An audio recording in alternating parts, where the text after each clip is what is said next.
Agusan del Norte, Melvin Barwell.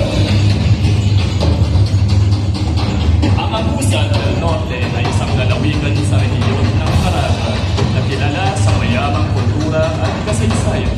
Nakahanan ito ng mga lumad tulad ng Manoro at Ilonggo na may mga kulay na tradisyon at network.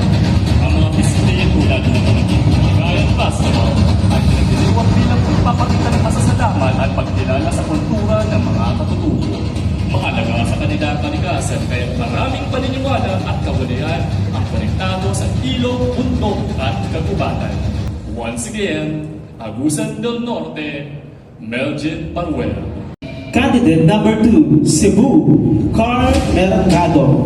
Si Lapu-Lapu ay nagmula at isinilang sa bansang Borneo. Siya ay kilala sa bansang na si Lapu-Lapu. Siya ay isang dato na namuna sa pakipagdigmaan sa Mactan kasama ang iba pang kasamahang mandirigma laban sa mga Espanyol at Portuges noong taong 1521. Once again, candidate number 2, Cebu, Carl Mercado. Let's welcome candidate number 3, Negros Occidental, Joshua Salibio.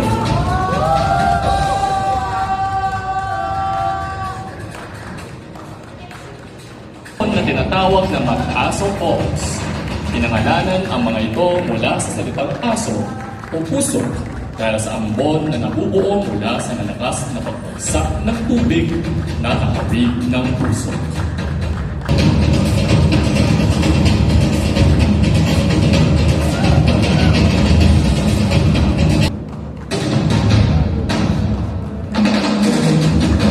Once again, Negros Occidental, Joshua Salibio. Candidate number 4, Sibuyan Romblon, J. Vincent Shopo. Ang kasuotang kultural na katao mula sa Romblon ay hango sa isang nilalang sa mitolohiyang Pilipino na espiritu ng dagat. Ipinapakita ng kasuotang ito ang malalim na ugnayan ng lalawigan sa karagatan at sa mga alamat na nagmula dito. Karaniwang palamuti ng kasuotan ang perlas, korales at magiginang na kaliskis na gawa sa sikit o metal.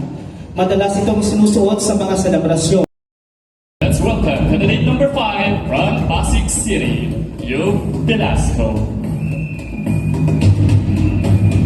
Ang sash na bukhaw ay sumisimbolo sa ilog Pasig, ang likas na yaman ng Pasig, nagbibigay buhay sa lungsod at daloy ng kabuhayan at kultura.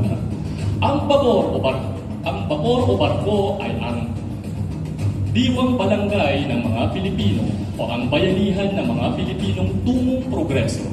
Ang lambat na may huling mga isda ay sumisimbolo sa mga kayamanan ng Pasigenyo at kanilang pagsisikap. Once again, candidate number 5, Pasig City, Yo Velasco. Candidate number 6, Lopez Quezon, PJ Carriazo.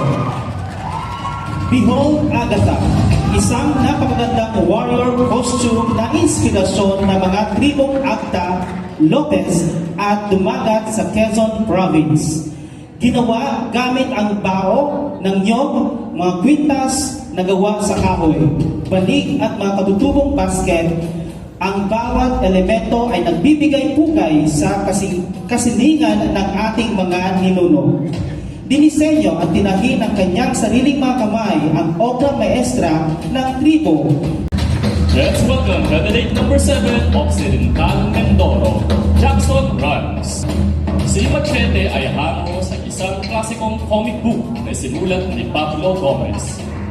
Si Machete ay isang matiting at matigas na mandirigma na umano at kalaunan ay naging isang puro ay nagbibigay ng material sa paggawa ng mga obrang nangyari sa araw. Dahil sa once again, candidate number 7, Occidental Mindoro, Jackson Runs. Candidate number 8, Laguna, ang Sikul Paglaya. Eleganteng swing na ito ay nilikha mula sa hibla ng pinya na lokal na kinikilala bilang pinya, isang tradisyonal at napapanatiling tela na katutubo sa Pilipinas. Pinangalanan ni si pinya para masamaselan ngunit matibay na texture at may hawak na kahalagahan sa kultura, lalo sa formal na kasuotan ng Pilipino. Ang suwi ay pinamalitian ng mga gintong linings na sumisimbolo sa palay hindi nabuong bigas na siyang pangunahing produktong pang-agrikultura ng Laguna. Ang pagpili ng disenyo na ito ay nagbibigay ng paggalang sa mayamang pamana at pagsasaka ng lalawigan.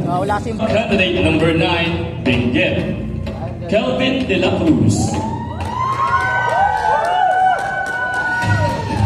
Ang kandidato ay nakasuot ng isang ipinagmamalaki ng modernisadong tegurot na mandirigma na nakatayo na nakakalakay sa kamanghamanghang kultura ng kanyang rehiyon. Nag-iipon siya ng mga lakas at dadala ng pagmamalaki na iyon mula sa katakalaan ng kultura na humubog sa kanyang natatanging pagkakakilanlan. Sa paglipas ng taon, umaangat siya sa mga hamon at nagwag. Once again, candidate number 9, Benguet, Kelvin de la Cruz. Candidate number 10, Nagilian La Union, Mark Dondi Prince Ariola. Ang aking kasuotan ay gawa sa walis at sa mga recycle na materyales tulad ng goma, palamuti at pampakintab. Isa rin itong pagkikilala sa pangunahing kabuhayan ng aming bayan sa Nagilian, La Union, kung saan umunlad ang ekonomiya dahil sa paggawa at pagnenegosyo ng walis tambo. Once again, candidate number 10, Nagilian, La Union, Mark Dodin Prince Ariola. Si Panganoron ay isang magiting na mandirigma na hango sa klasikong alamat ni Daragang Magayon. Sila ay nagtagpo ng prinsesang si Daragang Magayon nang dahil sa muntik na pagpahulog nito sa dagat ng kanyang sinagip. Marami ang dumarayo sa kaharian nila, ngunit si Panganoron ay nabubukod dahil sa akin nitong kapisigan at pagiging maginoo ng kabaliktaran ni pagtupa ng kanyang mortal na karibal sa pag-ibig ni Magayon. Nagkaroon ng argumento sa pagitan ni Raha Makusog at Pagtuga kung kaya naman sa labis na pagkaselos ay napilitan si Daragang Magayon na magpakasal kay Pagtuga kapalit ng kaligtasan ng kanyang amang Raha. Nagkaroon ng digmaan sa mismong araw ng kanilang kasal. Dumating si Panganoron upang pigilan ang kanilang pag-iisang dibdib. Candidate number 11, Albay, John Kenneth Plaza. Candidate number 12, Katanawan, Quezon, Ruel Morcilla. Ang tradisyonal na kasuotan ay isang kamanghamanghang obra maestra, isang kulay na pagsasahig ng katutubong materyales at sumisimbolong kultura na nilikha upang ipagdiwang ang tradisyon ng mga Takatanuan sa pamamagitan ng Huling-Huling Festival at Nyug-Nyugan.